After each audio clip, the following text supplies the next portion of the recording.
You're listening to the Shawn and Drew podcast, episode 4.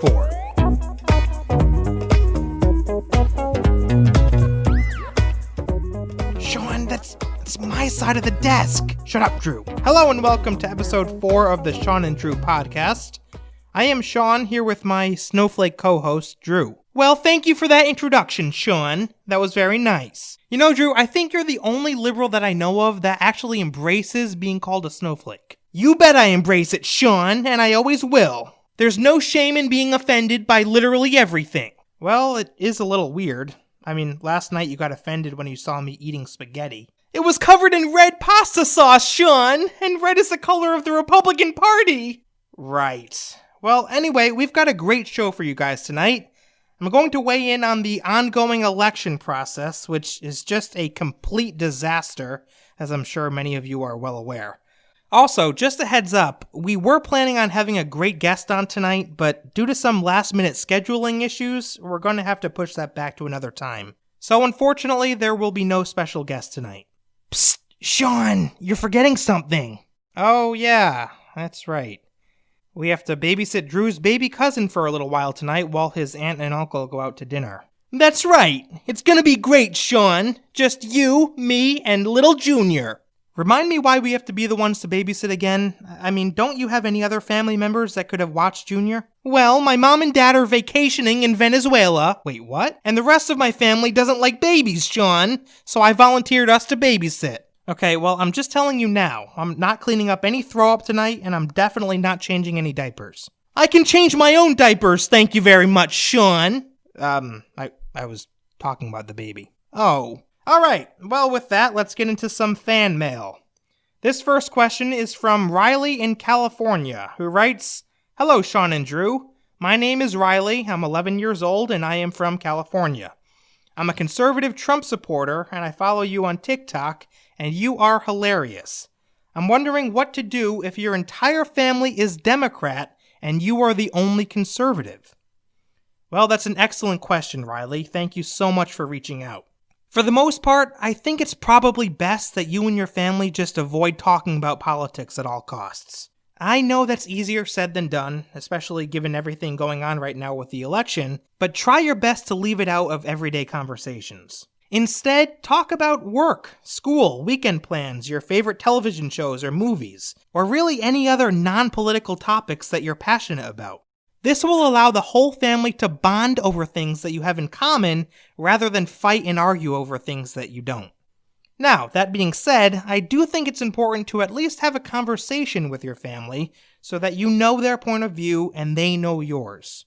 Try to have a calm, rational discussion with them, where you get a chance to explain why you're a conservative, and then they get a chance to explain why they are not conservatives.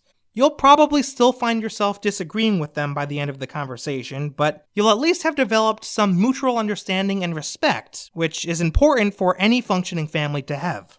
Yeah, unlike the relationship between me and my Uncle Larry, I try to stay as far away from him and his political views as I possibly can. Your Uncle Larry? I don't think you've ever told me about him. Oh, it's horrible, Shawn! He dresses head to toe in a red, white, and blue suit and triggers me all day long! Wow, so pretty much your version of the boogeyman, huh, Drew? Worse than the boogeyman, Shawn! Much, much worse! Okay, let's move on. This next question is from Brody in Illinois, who writes, I would like to ask Drew how he will feel if the court overturns the election and Trump gets elected because of voter fraud by the Democrats. Well, Brody, before I hand this off to Drew, let me just remind you and other listeners that there still isn't a clear winner for the 2020 election. The media have called it for Joe Biden, but of course that isn't the test. It's not over until state electors certify the results, which, in the case of this last election, shouldn't happen until the courts determine that the process was fully legal and constitutional. I'll get more into this later, but Drew, this question was for you, so take it away. Well, let me start, Shawn, by saying that I have absolutely no idea what you just said. Hey, no surprise there. Furthermore, if it was determined that Donald Trump won instead of Joe Biden, I don't know what I'd do. Oh, come on, that's not an answer. What would you do? Would you hide in your safe space, cry for the next month? Honestly, Shawn, I'd probably just grab Jeffrey and move to Alaska, which is a Republican state. It is? Yes, Drew. Yes, it is. God, I can't believe you don't know that. Hey, thank you so much for your question, Brody. I'm going to be talking more about that very topic later on in the podcast, so definitely stick around for that. This next question is from Matthew in New York, who writes, Dear Shawn, I'm a conservative, but I'm really bad with knowing facts. I was just wondering if you have a place where I can read and learn about what's going on like an unbiased source. I have an unbiased source for you, Matthew. It's my favorite news network, MSNBC. Drew, MSNBC is about as unbiased as I am a liberal snowflake. Matthew, to answer your question, I would just encourage you to just read American history. I know it's probably not the type of answer you're looking for, but I truly believe that you learning about American history would teach you more about what's going on today than any modern-day news outlet ever could. For example, if you understand the history of liberalism and the progressive ideology, then you'll understand how and why the Democrats are doing what they are doing today. One book that I would definitely recommend you check out is called A Patriot's History of the United States by Larry Schweikart and Michael Allen. It provides an accurate account of American history, starting with Columbus's discovery of America and going all the way through the War on Terror. It's a pretty long book, but I truly believe that it's one of the best history books out there. Far better than the crap they throw in history textbooks nowadays. If you do end up getting this book, Matthew, please reach out to me again once you've read some of it. I would love to know what you think. Shawn, I hope that book talks about how America was founded on white supremacy and genocide. That's what my liberal professors always told me. Yeah, I don't think you'd like this book very much, Drew. Well, does it at least talk about the history of the snowflake movement? That was a crucial part of our history, after all. No, Drew. No, it does not. Oh, here's a fun one. Casey from Washington asks, what is something Shawn and Drew each want this Christmas? Well, for me, I can tell you that this year's going to be all about fishing gear. I really need a new... Oh, no you don't, Shawn! What? You're not gonna get a bunch of new fishing gear for Christmas. Not if I have anything to say about it. Well, first of all, Drew, you don't have anything to say about it. And second, what do you care whether or not I get fishing gear? Because, Shawn, as a platinum member of the Snowflake Standing with PETA group, I am sworn to protect animals everywhere from people like you. So anyway, as I was saying, I really want some new fishing gear. Plastics and lures, a new fishing backpack, maybe a bait caster, all that good stuff. This past summer was really my first time dipping my toes into the world of freshwater fishing, and next summer I plan on diving in head first. Well, Shawn, I want something a little bit more meaningful than that. Let me guess, Drew. You want a new safe space? No! Well, yes, but no. For Christmas this year, I want to meet Nancy Pelosi. You're kidding. No, I'm not kidding, Shawn. I want to meet Nancy Pelosi and maybe take her out to dinner and a movie. Please stop. You're gonna make me sick. Age is just a number, Shawn. Besides, don't you believe in true love? Thanks for that, Drew. Shawn, I think you got some on my shoe! Well, that's your fault, not mine. This last question is another fun one sent in by Paul in Nebraska. Best type of pizza and why? Well, Shawn, as you know, I can't have pizza because I'm vegan. Although I suppose I could make my own by molding soy-free gelatin cubes into the shape of triangles. That sounds absolutely disgusting. I'd have to say my favorite type of pizza is bacon and jalapeno. I've always really liked spicy foods, and I just think that combination on a pizza can't be beat. You're still eating bacon, huh, Shawn? You know, I didn't want to do this, but I might have to report you to that vegan teacher. Oh no, not that vegan teacher. Please, Drew, please, anything but her. Wait, did you think I was serious for a minute? Go ahead and tell her if you want. Report me. What's she gonna do? Attack me with all 20 pounds? Maybe. 20 pounds is a lot, Shawn. I have trouble with just 5 pounds whenever I go to the gym. Well, Drew, that says a lot more about you than anything else. Anyway, thank you all so much for your questions. If you want to get in touch with us and have a question or comment read live on the air in a future episode, please contact jasonveely76@gmail.com.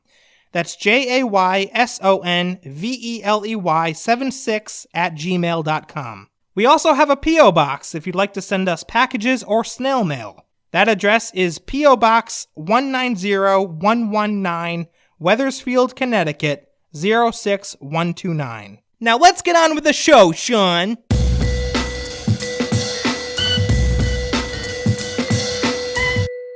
Okay, Shawn, it's almost 7:30. Little Junior should be getting dropped off any minute now. Did you take down your Don't Tread on Me flag? No. Why would I take that down?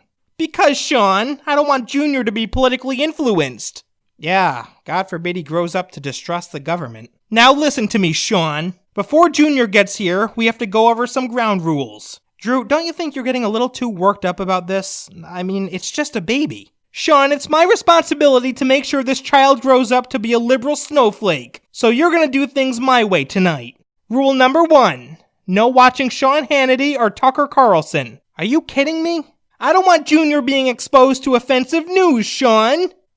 Fine. What else? Rule number 2, no meat products will enter this apartment until Junior leaves later tonight. I already threw out your steaks and bacon that you had stocked up in the fridge. You what? Junior will not grow up to be a meat eater, Shawn. He's gonna grow up on a nice, stable diet of collard greens and tofu. Drew, you're gonna pay me back for all that meat. I hope you know that. And finally, the third and most important rule. Junior is always right, no matter what. Yeah, Junior's always right. Okay, except for one thing. That doesn't make any sense at all. Explain yourself, Shawn. How doesn't that make sense? Oh, I don't know, Drew. Maybe because you're essentially handing authority over to a 2-year-old whose vocabulary consists of goo-goo and gaga. Shawn, for the last time, we're doing things my way tonight, and... He's here! I'll get the door. Hi, Aunt Kathy. Hi, Uncle Robert. And hello there, Junior. Hi, how you folks doing? I'm Shawn, Drew's roommate. What's that, Uncle Robert? Yes, I've been keeping my safe space clean. You know I always do. Oh yeah, believe me, he's not kidding. The other day I caught him scrubbing it with a wet sponge. Mind you, his safe space is a cardboard box. No one told me that you weren't supposed to get cardboard wet, Shawn. Well, it doesn't exactly take a rocket scientist, Drew. Anyway, we'll just go ahead and take little Junior here, and you two go out and enjoy yourselves. Alright, take care. We'll see you later. And now, Shawn, the fun begins. Fuck me.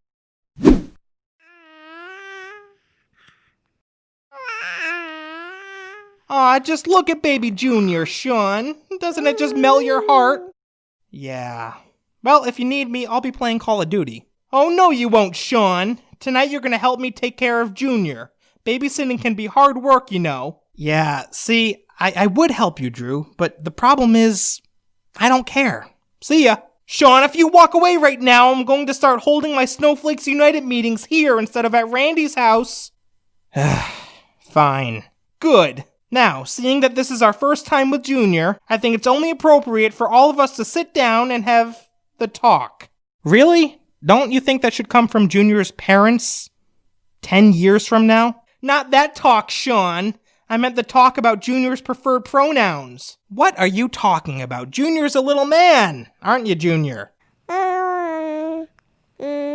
Yeah, that's right. We don't know that, Shawn. Maybe Junior prefers to be called a her or a them. We need to ask. Drew, there's 2 problems with what you're saying right now. First, Junior is a baby and would have absolutely no idea what we're asking anyway. Second, and I'll say it again, Junior is most definitely a boy. Fine, Shawn, I'll do it. Hi there, Junior. Would you mind telling your cousin Drew what your preferred pronouns are? Why are you looking at me like that? No, don't! Oh, Shawn, he threw up on me! I'm sorry, did you just say he? Shawn, I think I did! Oh, it was an accident! I didn't mean to! Well, accident or not, you still said what you said, Drew. I think little Junior here is very offended. No, please don't be offended, Junior! You know what, Drew? I think what you need to do right now is sit down and apologize for your insensitive comment. I think you're right, Shawn. Junior, I'm very, very sorry. I think Junior's a little confused, Drew. You have to be more specific than that. I'm sorry for misgendering you, Junior. In the heat of the moment, I accidentally called you he, even though that might not be your preferred pronoun. That's a little better. Unfortunately, though, Drew, Junior doesn't accept your apology. How do you know that, Shawn? He just told me. Haven't I ever told you that I speak baby? Oh, Junior, what could I do to make it up to you? Do you like to be tickled? Coochie coochie coo. Not again!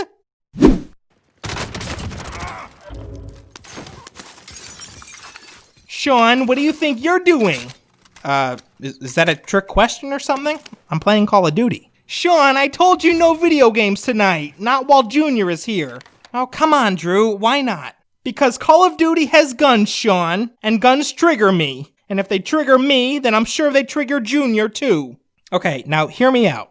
This is a crazy idea, but maybe, just maybe, if you don't like it, Drew, you can leave. Nope, sorry, Shawn, but I'm not going to accept this. Hey, Drew, come on, I was in the middle of a game. Well, I'm sure your teammates will forgive you, Shawn. Besides, I need your help with something. Drew, I already told you, I'm not giving Jeffrey a bath. He's a stuffed animal. He's not a stuffed animal, Shawn. He's real to me, but it's not that. I think Junior needs a new diaper. So then change his diaper. I can't do it by myself, Shawn. I need your help. Drew, you change your own diaper by yourself all the time. Well, this is different, Shawn. Changing a baby is a lot harder. Oh my god. Okay, if I help you with this, then I'm gonna turn Call of Duty back on. Deal? Fine. You have a deal, Shawn. Okay, what do you need me to do? I just need you to distract Junior while I change his diaper. Here, use this rattle. It's his favorite. Huh, I see that you finally gave in and started calling Junior a he, huh? He told me that's his preferred pronoun, Shawn, so we're in the clear. Wonderful. Hey, let's hurry this up so I can get back to Call of Duty, alright? I'm just one level away from unlocking the chopper gunner. Hey there, Junior. Look right here. Look right here. Look at the rattle. Alright, that's perfect, Shawn. Just like that. Now I'll just remove the dirty diaper. Woo! Wow. God, that stinks. Hurry up and get the new diaper on, alright? I'm going as fast as I can, Shawn. Let me just grab a new diaper from the bag Junior's parents left with him. Oh no, Shawn. This isn't good. What? What's wrong? Junior's parents left Pampers brand diapers. Everybody knows that Huggies is better. Okay, well, I'm sure that Junior won't be able to tell the difference. No, Shawn. I can't in good faith dress Junior in Pampers. It would be an insult. Fine, then why don't you just let him wear one of your Huggies? Those are my diapers, Shawn. No one else's. God, you are not making this easy. What about that shirt over there? Why don't you wrap him up in that? That's my Joe Biden 2020 shirt. Well, then I'm all out of ideas, Drew. I don't know what to do. No, Shawn. That's my Joe Biden 2020 shirt. It would be an honor if Junior wore that as a diaper. It would? Yeah. Let me just tie this thing around Junior, tuck it under, and voila. We have the first ever Joe Biden diaper. I think it looks good on him, don't you, Shawn? Well, at least Joe Biden isn't completely useless. What's that supposed to mean, Shawn? Nothing. Nothing at all. Looks good. Alright, Junior, I'm about to read you one of my favorite books of all time. It's called The Little Socialist That Could. Drew, what are you doing? I'm about to read Junior a bedtime story, Shawn. No, I got that part. What I don't understand is, why would you read a book about socialism to a 2-year-old? It's never too early to teach children about the evils of capitalism, Shawn. Now, Junior, you just sit back, relax, and enjoy the story. Once upon a time, there was a little socialist. He was very afraid of hard work and wanted everybody else to share their money with him. One day... Oh no! What's wrong, Junior? Did I say something that offended you? Drew, isn't it obvious? He hates the book. But I haven't even gotten to the best part yet! The part where the socialist takes everybody's money and lives happily ever after. Yeah, well, it doesn't matter whether you like the book, Drew. Junior here clearly doesn't want you reading it to him. And what was rule number 3 again? Junior's always right. There it is. Right you are, Drew. But he's still crying, Shawn. What do I do? I don't know. Maybe try reading him something else. Like what? Like... Oh, I know. How about a page from my pocket constitution? Here, let me try. We the people of the United States, in order to form a more perfect union. Oh, come on! Don't tell me he likes the Constitution more than my book on socialism! Shh, it's working. Let me keep reading. Establish justice, ensure domestic tranquility, provide for the common defense, promote the general welfare. No, Junior, don't laugh! You're not supposed to like this! It was written by racist slave owners! And secure the blessings of liberty to ourselves and our posterity do ordain, and establish this Constitution for the United States of America.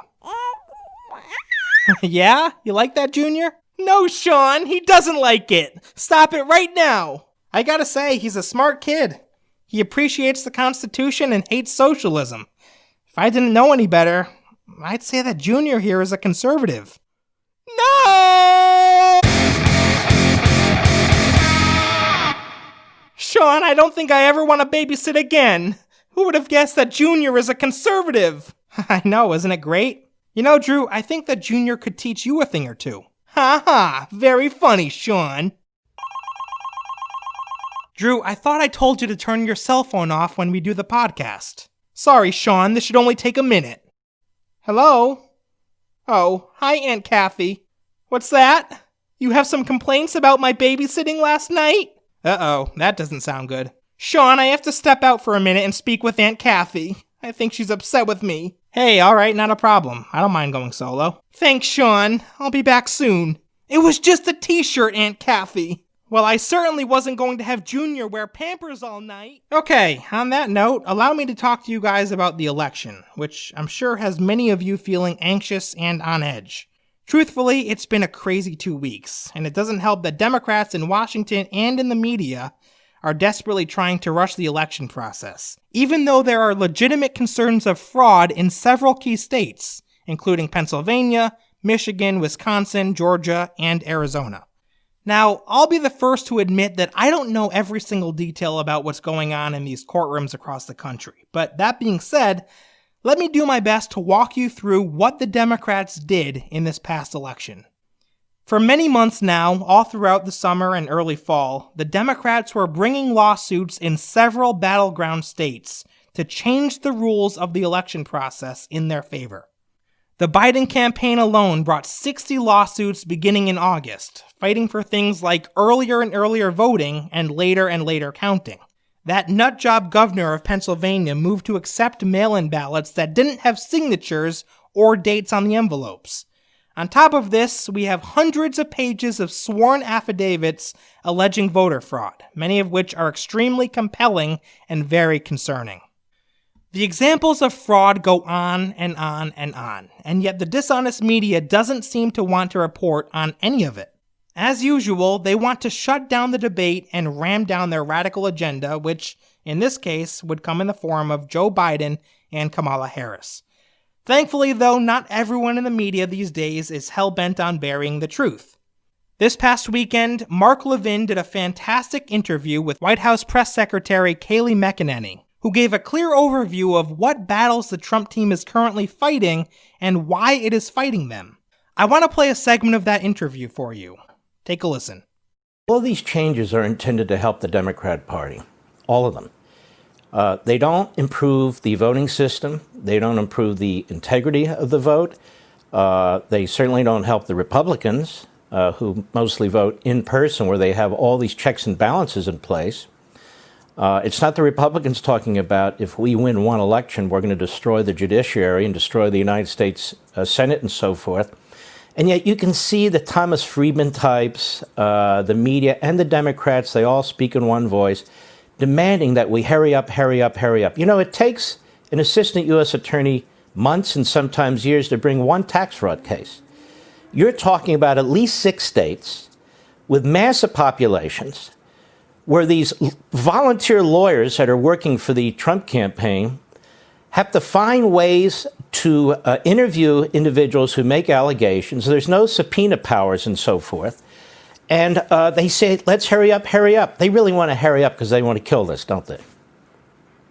Yeah, that's exactly right. And you're right that it takes time to do this. But what we've managed to find in just, 7+ days, we found quite a bit. People who are really willing in their own handwriting to write down their allegation, put their name down, sign their allegation with a notary there, sworn testimony under penalty of perjury. And what is remarkable is the consistency with which the affidavits read of poll watchers being pushed out in Michigan, literally physically pushed. One young woman called the C word, another one of our poll watchers who was a man of Chinese descent being yelled at and said, "Why are you here? You're not an American." And when he said, "I am an American," he was proceeded to be shouted down for 5 minutes. These people deserve to be heard. And finally, you have a president doing just that. But these Democrat secretaries of state, I can't express enough, Mark, what they have done. I recall when our campaign lawyers came to the president, this was months ago, saying, look at what they're doing across the country. They are redesigning a system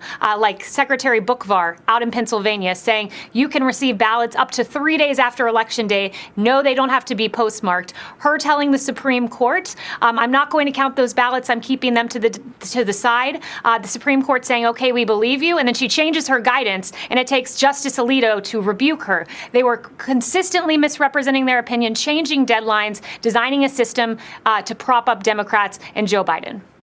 Now, despite all of that, pressure is mounting for President Trump to concede and hand the election over to Joe Biden, a guy that doesn't even know where he is half the time.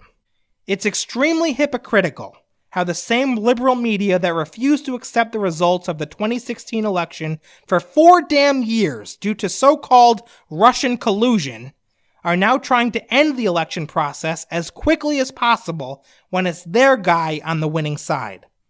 It's also hypocritical how the liberals were perfectly fine with Al Gore contesting the results of the 2000 election all the way until mid-December, yet now they want President Trump to concede immediately despite mountains of evidence of fraud. It's absolutely unbelievable. I'm back, Shawn. Aunt Kathy isn't happy that I fed Junior gelatin cubes for dinner. I guess he got a stomach ache after he left and was up all night long. Drew, I told you shouldn't have done that. Those things don't even look edible. They're nutritious and soy-free, Shawn. Oh, Aunt Kathy is calling again. I'll be right back. Okay, then. Folks, there's one more topic I want to bring up on the podcast tonight because it's something that's really been troubling me for the past few days. There's been several stories lately of conservatives and Trump supporters getting harassed and violently assaulted by Antifa and BLM protesters. Now, of course, news outlets like CNN and MSNBC would never report on this sort of thing, but thankfully, there are sources out there that would. Here's a headline published on theblaze.com. BLM and anti-fascist, that is Antifa, supporters attack multiracial family at Million MAGA March. Listen to this. Thousands of Trump supporters converged on Washington, D.C. on Saturday to rally around Trump. However, tensions flared in the afternoon after hordes of counter-protesters assembled. Video from the event shows a group dressed in all black holding bright orange "Refuse Fascism" signs pursue a multiracial family, which included 3 young children. Several people in the mob get in the face of the black mother who was wearing a Trump jacket and pushing a stroller with an infant at Black Lives Matter Plaza. A woman wearing a Black Lives Matter shirt gets in the face of the mother, but is separated by a man, presumably the father.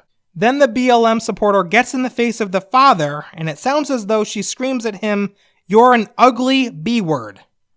The mother yells, "Get away," and one of the daughters is seen crying. Now, folks, I wish it ended there, but sadly there's more. Listen to this next headline from Breitbart. Protesters stomp on Trump supporter's head after D.C. rally. The article reads, a group of leftist protesters attacked numerous Trump supporters who had finished taking part in a rally on the streets of Washington, D.C. on Saturday. In one of the most graphic attacks, a man who tried to fight off an attack is hit from behind while at least 2 women kick and stomp his head.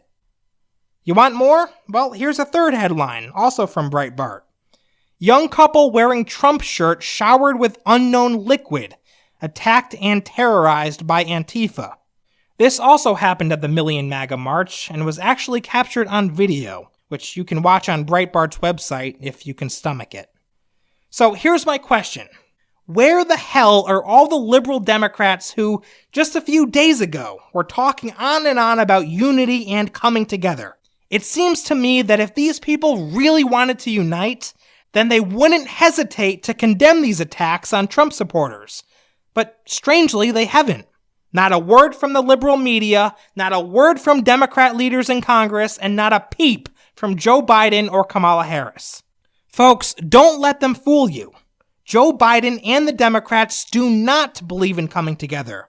That's a lie they've been repeating over and over again to try to paint Joe Biden as some kind of noble leader. Make no mistake, the modern-day Democrat Party believes in destroying anything and everything that isn't big government progressivism. That's always been the case, and it always will be the case. And Joe Biden, if you can't even man up and condemn these atrocious attacks on conservatives, then you're an even weaker leader than I thought you were. And you shouldn't expect any of us Trump supporters to rally around you if, God forbid, you do make it into the Oval Office. I'm back again, Shawn. What are you talking about? Oh, I was just delivering an impassioned monologue about how liberals don't really believe in unity and how Joe Biden can go pound sand. Well, that's not very nice, Shawn. Yeah, you know, Drew, of course it's not nice. I'm pissed off with what's been going on in my country these last few weeks. Anyway, what did Aunt Kathy say? She said I'm never allowed to watch Junior again. Well, I can't say I didn't see that coming. Why do you say that? Drew, you tried to read him a book about socialism. It was supposed to be educational, Shawn! Well, it wasn't. It was just stupid. Alright folks, that's all we've got for you tonight. Episode 4 is officially in the books. I apologize again for not having a special guest tonight, but hopefully we'll be able to get someone lined up for episode 5, which will be available 2 weeks from today on November 30th. In the meantime, if you want to submit a question or comment to be read live on the podcast, don't forget to send emails to jasonveely76@gmail.com. We also have a P.O. Box if you'd like to send something through the mail. The address for our P.O. Box is P.O. Box 190119, Wethersfield, Connecticut 06129. Thank you again so much for listening, and until next time, this is Shawn and Drew signing off.